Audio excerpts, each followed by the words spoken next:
ومن قام ليلة القدر إيمانا واحتسابا غفر له ما تقدم من ذنبه متفق عليه۔ حاضرین جمعہ، بزرگوں، نوجوانوں، عزیز ساتھیوں اور بچوں، مائک کے ذریعے سننے والی میری ماں اور بہنیں، سب سے پہلے صلی اللہ رب العالمین کی تعریف، حمد و ثنا، کبریائی و بڑائی، جو اکیلا حکم الحاکمین، تنہا پالنہار، خالق، مالک، مربی اور پالنہار ہے۔ صلی اللہ رب العالمین کے انگنت بے شمار ہم مسلمانوں پر فضل ہیں، احسانات ہیں۔ صلی اللہ رب العالمین نے ہمیں یوں ہی جانوروں کی طرح بھٹکتے ہوئے نہیں چھوڑا، بلکہ ہماری رہنمائی کے لیے، ہماری رشد و ہدایت کے لیے کئی ساری نبیوں کو مبعوث فرمایا اس دنیا فانی کے اندر۔ صلی اللہ رب العالمین کی کتنی بھی تعریف کی جائے کم ہے، صلی اللہ رب العالمین کے احسانات کو گنا جائے تو کم ہے۔ ہم کیا شمار کر سکتے ہیں اللہ رب العالمین کے احسانات کو؟ وَإِن تَعُدُّوا نِعْمَةَ اللَّهِ لَا تُحْصُوهَا۔ مثال کے طور پر ہم دنیا کے درختوں کو قلم بنا لیں اور سیاہی بنا لیں سمندروں کو، صلی اللہ رب العالمین کی تعریف حمد و ثنا کرنا چاہیں، ان کی نعمتوں کو گننا چاہیں تو نہیں گن سکتے۔ یہ درخت ختم ہو جائیں گے، یہ سیاہی ختم ہو جائے گی، سمندر ختم ہو جائیں گے، لیکن اللہ رب العالمین کے احسانات ہم پر جو ہیں وہ ختم نہیں ہوں گے، نعمتیں ختم نہیں ہوں گی۔ انہیں اللہ رب العالمین کے احسانوں میں سے، فضلوں میں سے ایک بہت بڑا فضل اللہ رب العالمین نے جو ہمیں عطا کیا وہ رمضان المبارک کا مہینہ ہے۔ مختصر صلی اللہ رب العالمین کے حمد و ثنا کے بعد درود و سلام کے نذرانے پیش ہوں تمام کے تمام انبیاء کرام پر، خصوصاً ہمارے اور ساری کائنات کے آخری نبی جناب محمد رسول اللہ صلی اللہ علیہ وسلم پر۔ اللهم صل على محمد وعلى آل محمد كما صليت على إبراهيم وعلى آل إبراهيم إنك حميد مجيد۔ اللهم بارك على محمد وعلى آل محمد كما باركت على إبراهيم وعلى آل إبراهيم إنك حميد مجيد۔ محترم ساتھیوں، قبل اس کے کہ میں موضوع کی وضاحت کروں، صلی اللہ رب العالمین سے دعا کروں کہ رب العالمین تو میری زبان سے حق جاری فرما اور اس پر ہم سب کو عمل پیرا ہونے کی توفیق عطا فرما، آمین۔ حاضرین جمعہ، ہم پر رمضان المبارک کا مہینہ سایہ فغن ہے۔ رمضان المبارک کا مہینہ بہت بڑا فضل ہے۔ یہ اللہ رب العالمین کی انعامات میں سے ایک انعام ہے۔ اس کی قدر و قیمت ہمیں جاننی ہے۔ اگر اس کی اہمیت کو ہمیں سمجھنا ہے تو ہم پیچھے مڑ کے دیکھ لیں، ان ساتھیوں کی طرف سوچ لیں، غور و فکر کر لیں جو پچھلے رمضان کو ہمارے ساتھ تھے لیکن اس رمضان ہمارے ساتھ نہیں ہیں۔ رمضان المبارک کی بہت بڑی فضیلت ہے۔ خود قرآن اس بات کا اعلان کرتا ہے، شہر رمضان الذی انزل فیہ القرآن۔ یہ مہینہ تمام مہینوں کا سردار ہے۔ یہ مہینہ بخشش و مغفرت کا مہینہ ہے۔ اس مہینے کی فضیلت کیا بیان کی ہے؟ جس مہینے میں اللہ رب العالمین نے کلام مقدس کو نازل فرما دیا، یہ کلام اگر کسی پہاڑ پر اتارا گیا ہوتا تو پہاڑ بھی ریزہ ریزہ ہو جاتا۔ اس مہینے کی کیا فضیلت بیان کی جائے؟ اس مہینے کے تعلق سے تو بہت ساری فضیلتیں ہیں، جیسے کہ آپ صلی اللہ علیہ وسلم کی حدیث ہے، من صام رمضان ایمانا واحتسابا غفر له ما تقدم من ذنبه۔ جس نے ایمان کے ساتھ اس رمضان المبارک کے روزے رکھے تو اس کے پچھلے گناہ معاف کر دیے جاتے ہیں۔ اسی طرح جو قیام اللیل کرتا ہے تو اس کے بھی پچھلے گناہ معاف کر دیے جاتے ہیں۔ اسی طرح جو لیلۃ القدر کو تلاش کرتا ہے تو اس کی ایک الگ فضیلت ہے۔ رمضان المبارک کا مہینہ، اس میں ہر سیکنڈ ہر منٹ قیمتی ہے، انمول ہے، اس کی ہم اہمیت نہیں لگا سکتے، اس کی ہم قیمت نہیں لگا سکتے۔ میں ایک واقعہ حضرات کے سامنے پیش کرتا ہوں، چلو۔ دو شخص حضرت ابو طلحہ رضی اللہ عنہ بیان کرتے ہیں کہ دو آدمی آپ صلی اللہ علیہ وسلم کے خدمت میں حاضر ہوئے اور انہوں نے بیک وقت اسلام قبول کر لیا۔ دونوں نے ایک ساتھ اسلام قبول کر لیا۔ ان دونوں میں سے پہلا جو شخص تھا وہ بہت عبادت گزار تھا، بہت عبادتیں کرتا تھا۔ آخرکار وہ عبادتیں کرتا رہا اور شہید ہو گیا۔ دوسرا شخص تھا جو وہ عبادتیں کم کرتا تھا لیکن وہ شہید کے درجے پر نہیں پہنچا۔ وہ جو شہید ہوا اس کے بعد ایک سال وہ زندہ رہا۔ پھر ابو طلحہ رضی اللہ عنہ بیان کرتے ہیں کہ میں نے خواب میں دیکھا، میں اس شخص کو خواب میں دیکھ رہا ہوں جو شہید نہیں ہوا بلکہ عبادت بھی کم کرتا تھا اور شہید بھی نہیں ہوا ہے، وہ شہید کے درجے سے پہلے جنت میں جا رہا ہے۔ جب صبح ہوئی تو یہ واقعہ لوگوں کو سامنے رکھا تو لوگ تعجب میں پڑ گئے۔ پھر آخرکار آپ صلی اللہ علیہ وسلم نے فرمایا، حدیث کے الفاظ ہیں، آپ صلی اللہ علیہ وسلم نے فرمایا، أليس قد مكث هذا 40 سنة فأدرك رمضان۔ آپ لوگ تعجب میں کیوں پڑے ہو؟ کیا آپ کو معلوم نہیں وہ شخص جو اس شہید کے بعد وفات پایا، کیا اس نے رمضان المبارک کا مہینہ نہیں حاصل کیا؟ کیا اس نے رمضان المبارک کا مہینہ نہیں پایا؟ کہا جی ہاں۔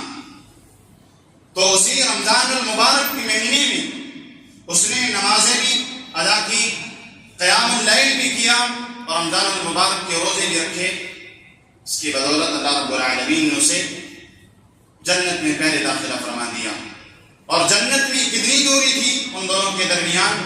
زمین و آسمان کے برابر دوری تھی۔ یہ ہے رمضان کی فضیلت میرے محترم ساتھیوں۔ یہ رمضان کو کم مت سمجھیے۔ یہ رمضان کیوں آتا ہے انسان کی زندگی میں؟ اللہ رب العالمین نے رمضان المبارک کا مہینہ کیوں رکھا ہے؟ اس کی اہمیت کو ہمیں سمجھنا ہے، اس کی فضیلت سے اگر ہمیں واقف ہونا ہے تو ہم ایک چھوٹی سی مثال اور لے لیں۔ جیسے کہ انسان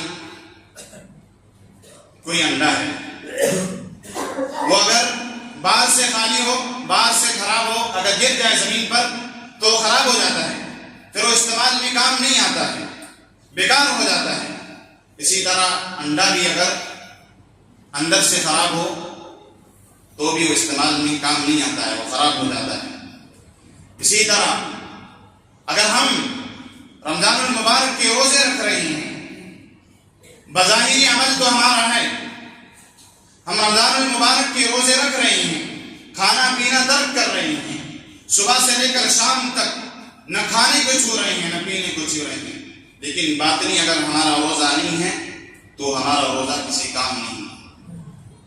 باطنی روزے کا بھی ہمیں خیال کرنا ہے، اور باطنی چیزیں بھی، باطنی روزے میں ہماری کیا چیزیں آتی ہیں؟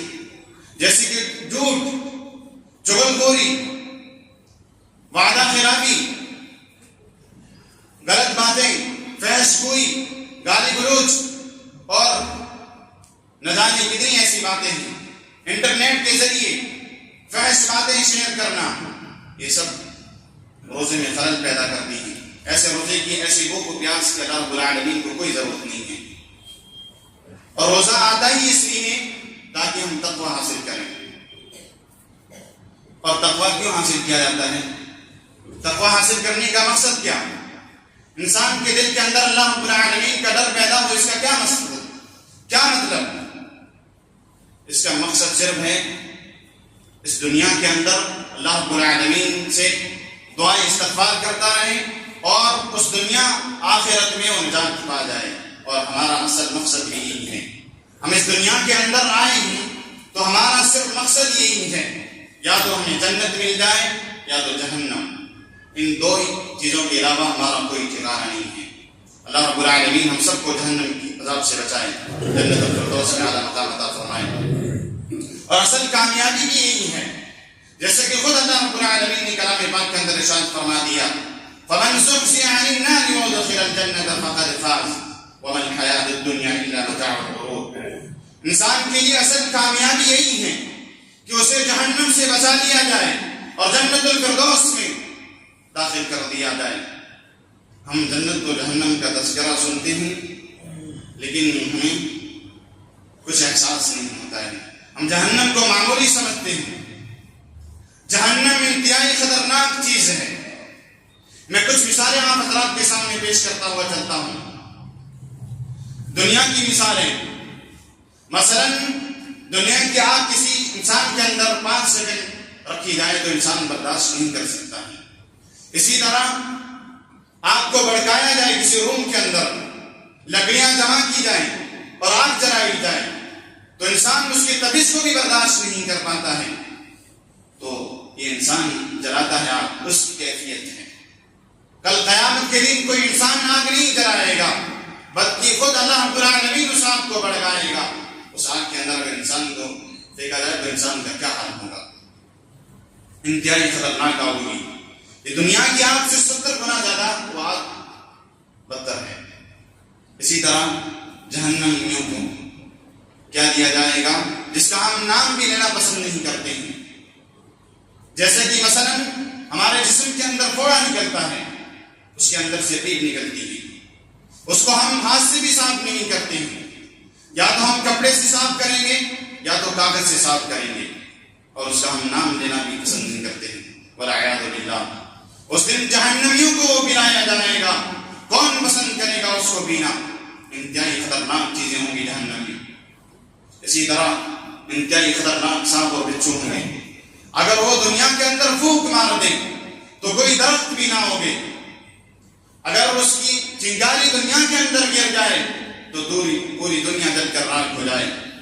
انتہائی خطرناک چیز ہے جہنم. اللہ رب العالمین ہم سب کی حفاظت فرمائے. ہمیں جہنم سے پناہ مانگتے رہنا چاہیے اور جنت کا سوال کرتے رہنا چاہیے. اسی طرح میں جنت کی بھی مثالیں آپ حضرات کے سامنے پیش کرتا ہوں.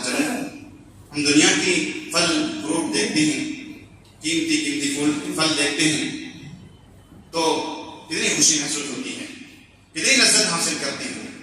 یہ دنیا کے پھلوں کی مقدار ہے تو جنت میں تو وہ چیزیں ہوں گی جو ہم تصور بھی نہیں کر سکتے. ایسے باغات ہوں گے جو ہم نے کبھی سوچے بھی نہیں ہوں گے. میرے محترم ساتھیوں، میں جہنم سے بچنے کی دعا کرتے رہنا چاہیے اور جنت میں داخل کی دعا کرتے رہنا چاہیے. یہ رمضان المبارک کا مہینہ آتا ہے اس لیے تاکہ ہم اللہ رب العالمین کا تقویٰ اختیار کریں. تقویٰ کہتے ہیں کس کو ہیں؟ تقویٰ کہتے ہیں کہ اللہ رب العالمین کا ڈر. اب ڈر اس کو نہیں کہتے ہیں کہ 4-5 لوگ کھڑے ہیں تو صرف اللہ رب العالمین کا ڈر ہے. فلاں شخص دیکھ رہا ہے تو برائی سے رک جانا، یہ ڈر نہیں ہے. اصل ڈر تو تنہائی میں بھی ڈرنا، خلوت میں بھی ڈرنا، جب کوئی نہ ہو، اکیلے بیٹھے ہو ایک کونے کے اندر، تب بھی اللہ رب العالمین کا ڈر پیدا ہو. اور یہ تو بدرجہ لوگوں کے سامنے، تب تو اور زیادہ اللہ رب العالمین سے ڈرنا چاہیے. کیونکہ لوگوں کے سامنے ڈرنے کا مطلب تو لوگ موجود ہیں، وہ ثبوت ہے، لوگ خود آپ کے سامنے دلیل ہیں. لیکن اکیلے میں تنہائی میں ڈرنا، وہاں تمہارا کوئی ثبوت نہیں ہے، وہاں صرف تمہاری دلیل ہے تو خود اللہ رب العالمین ہے. جو انصاف کرنے والا ہے وہ خود گواہ ہے، اسے تو بدرجہ والا ڈرنا چاہیے ہمیں. اسی طرح جہنم سے آزادی کا یہ روزہ ذریعہ ہے، جہنم سے آزادی دلاتا ہے. جب رمضان المبارک کی پہلی رات آتی ہے تب اللہ رب العالمین جنت کے تمام دروازے کھول دیتا ہے اور جہنم کے دروازوں کو بند کر دیتا ہے. جیسے کہ ترمذی شریف کی حدیث ہے، آپ صلی اللہ علیہ وسلم نے فرمایا صفدت الشياطين وغلقت أبواب النار فلم يفتح منها باب وفتحت أبواب الجنة فلم يغلق منها باب. يا منادي يا منادي يا باغي الخير أقبل يا باغي الشر أقبل يا باغي الخير أقبل ويا باغي الشر أقصر. اس دن پہلی رات رمضان مبارک کی پہلی رات جنت کے تمام دروازے کھول دیے جاتے ہیں اور جہنم کے دروازے بند کر دیے جاتے ہیں اور بڑے بڑے شیاطین کو جکڑ دیا جاتا ہے، قید کر لیا جاتا ہے. بڑے بڑے شیطان تو قید ہو جاتے ہیں، لیکن جو انسان خود ہی شیطان بنا پڑا ہو وہ اس کو کیسے قید کیا جا سکتا ہے؟ جو انسان خود شیطانوں کے کاموں میں لگا ہو وہ کیسے قید ہو سکتے ہیں؟ یاد رکھیے صرف بڑے بڑے شیطان قید ہوتے ہیں، لیکن چھوٹے چھوٹے شیطان پھر بھی آزاد رہتے ہیں. تو انسان خود اپنی زندگی 11 مہینے شیطانوں کی پیروی کرتے کرتے خود اسی کام میں لگا ہوا ہو تو پھر انسان کیسے شیطانی کاموں سے روک سکتا ہے؟ لہذا ہمیں توبہ و استغفار کرتے رہنا چاہیے. اور اس دن ایک آواز لگانے والا آواز لگاتا ہے، یا منادی یا باغی الخیر اقبل، اے بھلائی کرنے والے آگے بڑھ جا، یا باغی الشر اقصر، اے برائی کرنے والے اب تو رک جا. ایک دن اس دن آواز لگانے والا آواز لگاتا ہے کہ اے خیر و بھلائی کرنے والے بھلائی کے کام میں آگے بڑھ اور شر کے کام کرنے والے اب تو رک جا، رمضان المبارک کے مہینے میں رک جا. لیکن افسوس ہوتا ہے یہ رمضان آتا ہے ہمیں ٹریننگ دینے کے لیے، ہمیں تربیت دینے کے لیے، لیکن ہم اسے یوں ہی گزار دیتے ہیں. ہم سلف صالحین کی اگر کتابوں کو پڑھیں، ان کے واقعات کو اگر پڑھیں تو ہمیں افسوس ہوگا. ان کی زندگی کو اگر ہم دیکھیں اور ہماری زندگی کو دیکھیں تو ہماری زندگی کو سدور ہیں. وہ رمضان المبارک کو پانے کے لیے ایک تو 6 مہینے دعائیں کرتے رہتے تھے اس کو پانے کے لیے، اس تک جانے کے لیے. پھر جب رمضان المبارک کا جیسے ختم ہوتا تو 6 مہینے اس کی قبولیت کی دعا کرتے رہتے ہیں. آج ہم خود اپنی نسل کا جائزہ لیں کہ ہم کتنے ایسے ہیں جو اس رمضان الپانی کے لیے دعا کرتے ہیں اور پھر رمضان المبارک ختم ہونے کے بعد اس کی قبولیت کی دعائیں کرتے رہتے ہیں. یہ سلف صالحین کا عمل تھا. اسی طرح رمضان ہم سے کیا تربیت چاہتا ہے؟ رمضان ہمارے لیے اس لیے ہمارے درمیان اس لیے آتا ہے کہ ہم باقی 11 مہینے اس اللہ رب العالمین کی عبادت میں گزاریں، یوں ہی برباد نہ کر دیں. جیسے کہ ایک بچہ کسی کے ساتھ 15 دن رہنے لگتا ہے تو اسے عادت لگ جاتی ہے. اگر وہ بچہ وہ لڑکا نشہ کرتا ہے، بیڑی تمباکو کھاتا ہے تو اسے بھی عادت لگ جاتی ہے. تو پھر ہم پورا رمضان المبارک میں نماز تراویح بھی ادا کریں اور 5 وقتہ نماز بھی ادا کریں، پھر ہمیں عادت کیوں نہیں لگتی؟ اصل میں ہماری نیت میں فوٹ ہے. ہم نے نیت ہی نہیں بنا لی ہے کہ 1 مہینہ ہم گناہ کے کام چھوڑ دیں گے، بقیہ ہم پھر سے شروع کر دیں گے. 1 مہینہ ہم انٹرنیٹ یوز کرنا کم کر دیں گے، پھر سے دوبارہ اسی ماحول پر آ جاتے ہیں. یہ اصل نیت پر ہے. اگر ہم نے نیت درست کر لی تو بقیہ مہینے بھی ہمارے درست جائیں گے. اسی طرح میرے محترم ساتھیوں اور بھی بہت سارے رمضان المبارک کے فضائل ہیں. اللہ رب العالمین سے دعا ہے کہ رب العالمین ہم تمام مسلمانوں کو رمضان المبارک سے برکات نیکیاں حاصل کرنے کی توفیق عطا فرما. رب العالمین ہمارے رمضان المبارک کے مہینے کو ہمارے لیے آخرت میں صدقہ جاریہ بنا. رب العالمین ہم تک اس دنیا کے اندر زندہ رکھ تو اسلام پر زندہ رکھ، اور جب ہمارا خاتمہ ہو ایمان پر خیر پر خاتمہ ہو. آمین تقبل یا رب العالمین وما علینا البلاغ. السلام علیکم.